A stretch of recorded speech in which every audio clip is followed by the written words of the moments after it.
Assalamualaikum, class pre-9th. As you know that we have completed our first chapter of general science. Now we have to start our second chapter, and the name of second chapter is our life and chemistry. Our today's topic is the basic building elements for life. Students, as you know that बहुत से element ऐसे हैं जो different quantities में पाए जाते हैं. इन elements के अंदर कार्बन, हाइड्रोजन और ऑक्सीजन ज़्यादा इम्पोर्टेंस रखते हैं. यू बॉडी के अंदर भी पाए जाते हैं. ये आपस में मिलकर डिफरेंट कंपाउंड्स बनाते हैं जिन्हें हम ऑर्गेनिक कंपाउंड्स कहते हैं. यहाँ पर हमारे पास हैं जैसे कार्बोहाइड्रेट्स, प्रोटीन एंड लिपिड्स. इन तीनों के अंदर हाइड्रोजन, ऑक्सीजन और कार्बन के एलिमेंट्स मौजूद होते हैं. प्रोटीन के अंदर मज़ीद और भी हो सकते हैं, सल्फ़र और नाइट्रोजन. ये एलिमेंट्स डिफरेंट लिविंग ऑर्गेनिज्म की बॉडी के लिए बिल्डिंग मटेरियल के तौर पर काम करते हैं. ये मुख्तलिफ मटेरियल्स हैं जो इन एलिमेंट्स से मिलकर बनते हैं. ये आपको पता चल गया कि कितने इम्पोर्टेंट हैं, इसलिए इन्हें बिल्डिंग मटेरियल्स कहा गया है लाइफ में. आगे हम बात करेंगे कार्बन की. कार्बन में कहते हैं कि कार्बन जो है वो तमाम लिविंग थिंग्स के लिए बहुत इम्पोर्टेंट है. ये स्मॉल क्वांटिटीज़ में ज़मीन की अपर लेयर जिसे क्रस्ट कहते हैं उसमें फ्री एलिमेंट्स के तौर पर मौजूद होती है. अच्छा, स्मॉल क्वांटिटीज़ की बात है तो फ्री एलिमेंट्स में ये स्मॉल क्वांटिटीज़ होगी, लेकिन इसके बहुत से कंपाउंड्स होंगे, यानी ये दूसरे एलिमेंट्स से मिलकर बहुत से कंपाउंड्स बनाएंगे तो हम कहेंगे कि कार्बन जो है कंपाउंड्स की सूरत में मौजूद होगी. ये नेचुरल कंपाउंड्स के लिए बहुत इंपॉर्टेंट्स होते हैं. इसके कंपाउंड्स बहुत ज़्यादा हैं. ज़मीन पर मुख्तलिफ एलिमेंट्स के साथ मिलकर नेचुरल कंपाउंड्स बनाए जाते हैं, जैसे नेचुरल गैसेस, पेट्रोलियम्स और वुड वगैरह. ये हर किस्म के खाने में भी मौजूद होते हैं. जिन खानों में ये तीनों एलिमेंट्स होते हैं उन्हें कार्बोहाइड्रेट्स कहते हैं, और फैट्स भी. यानी यहाँ पर जो एग्जांपल दी गई हैं, स्टार्च है, ग्लूकोज है. स्टार्च जो है ग्लूकोज को स्टोर करती है ना. जिन खुराक में इन तीन एलिमेंट्स के अलावा नाइट्रोजन और सल्फ़र मौजूद होते हैं उन्हें हम प्रोटीन कहते हैं, जैसे हमने ऊपर बात की थी. तमाम पौधे भी इन तीन एलिमेंट से मिलकर बनते हैं. नेक्स्ट हमारे पास जो एलिमेंट है वो है हाइड्रोजन. पानी हमारे लिए बहुत ज़रूरी है लाइफ में, इसके बगैर रह नहीं सकते. तो जैसे आपने पानी का अगर फार्मूला पढ़ा हो तो क्या है, H2O. H means hydrogen. तो इसका मतलब है कि हाइड्रोजन और ऑक्सीजन से मिलकर ही पानी वजूद में आता है. तो पानी ज़िंदगी का बहुत इम्पोर्टेंट पार्ट है, तो उसमें भी हाइड्रोजन का यूज़ होता है. अब हाइड्रोजन जो है वो नेचुरल गैसेस में भी यूज़ होती है और पूरे यूनिवर्स में ये बहुत कॉमन पाई जाती है.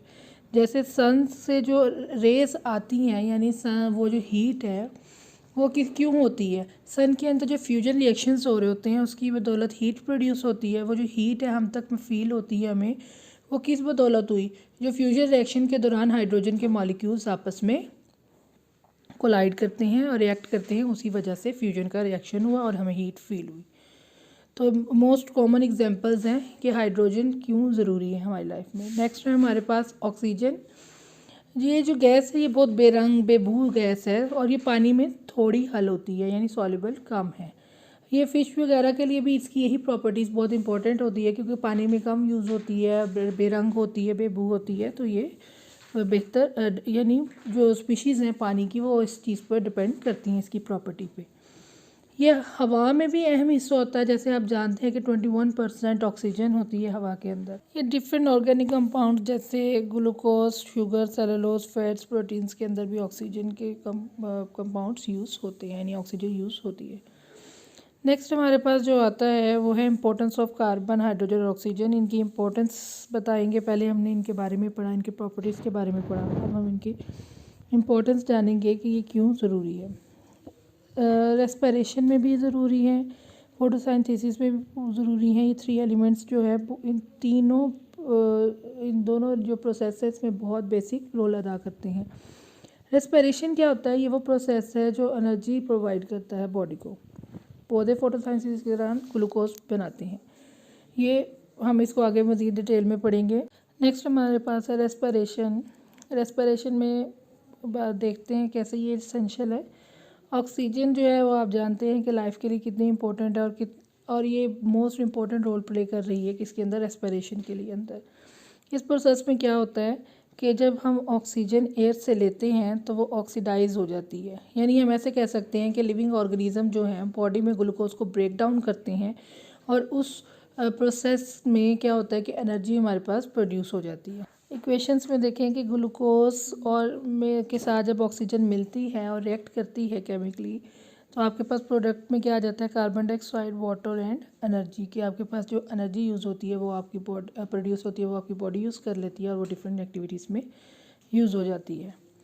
जैसे कि हमने लंग्स में सारा प्रोसेस पढ़ा हुआ है कि जब आप ब्रेथ्स लेते हैं, सांस लेते हैं, तो आप ऑक्सीजन को इनहेल करते हैं, अपने अंदर लेके जाते हैं। वो ऑक्सीजन कैसे आपके ब्लड में डिज़ोल्व होती है, लंग्स से ऑक्सीजनेटेड जो ब्लड है वो किस तरह हार्ट की तरफ जाता है, फिर वहाँ से बॉडी की तरफ जाता है और ये सारा प्रोसेस कंप्लीट होता है। ये हम 7th क्लास में पूरी डिटेल से पढ़ चुके। किस तरह वो ऑक्सीजनेटेड यानी ऑक्सी हेमोग्लोबिन जो है वो ग्लूकोज से रिएक्ट करती है तो वो फिर एनर्जी प्रोड्यूस होती है। At the same times carbon dioxide भी as a waste product produce होता है और जो हम सांस बाहर एक्सेल करते हैं तो उसके ज़रिए वो बाहर निकल जाता है। ये सारा प्रोसेस जो है हमने डिटेल में पढ़ चुके हैं।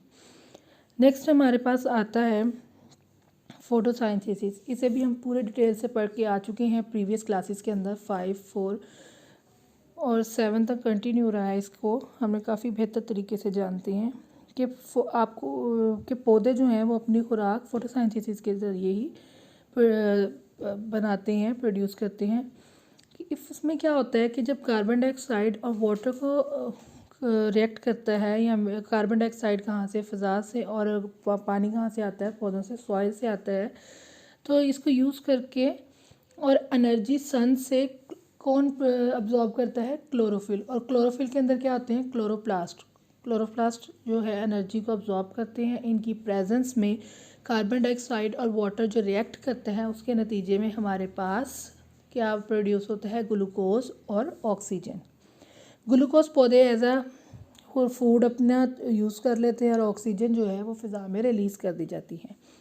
इस प्रोसेस के दरमियान ऑक्सीजन हमारे पास बाय प्रोडक्ट प्रोड्यूस होती है। बाय प्रोडक्ट क्या होता है कि जब कोई रिएक्शन करवाया जाए, यानी ऐसा रिएक्शन करवाएगा जिसे हमें रिक्वायर्ड कुछ चीज़ प्रोड्यूस करवानी हो, तो हम वो जो चीज़ हमें चाहिए होती है वो तो प्रोड्यूस करवा लेते हैं, उसके साथ कोई ऐसा प्रोडक्ट भी प्रोड्यूस हो जाए जो कि हमारे लिए बहुत ज़रूरी हो, तो हम ऐसे प्रोडक्ट को हम क्या कहते हैं, बाय प्रोडक्ट कहते हैं। जैसे फोटोसाइंथेसिस में ग्लूकोज के साथ हमें क्या मिल जाता है, ऑक्सीजन, और ऑक्सीजन क्या है, बाय प्रोडक्ट है। ये फोटोसाइंथेसिस का जो प्रोसेस है ये रेस्पिरेशन के बिल्कुल उल्टा है। अब हम यहाँ पे बात करेंगे कि जो फोटोसाइंथेसिस है वो कौन सा प्रोसेस है, एनाबॉलिक है या कैटाबॉलिक है। फोटोसाइंथेसिस जो है वो एनाबॉलिक प्रोसेस है और रेस्पिरेशन उसके ऑपोजिट है, जैसे कैटाबॉलिक प्रोसेस है। एनाबॉलिक क्या होता है, जिसमें छोटे मॉलिक्यूल्स मिलकर कोई बड़ा मॉलिक्यूल्स बनाते हैं। तो फोटोसिंथेसिस में हमने देखी ये चीज़ काफ़ी बेहतर तरीके से। और कैटाबॉलिक क्या होता है, जिसमें बड़े मॉलिक्यूल्स ब्रेक डाउन होते हैं और छोटे मॉलिक्यूल्स में कन्वर्ट हो जाते हैं। तो रेस्पिरेशन क्या है, ब्रेकिंग डाउन प्रोसेस है, तो वो क्या होगा, हमारे पास कैटाबॉलिक प्रोसेस होगा। इसके साथ ही हमारा 2.1 topic is completed. Learn it at home. Thank you and अल्लाह हाफिज़।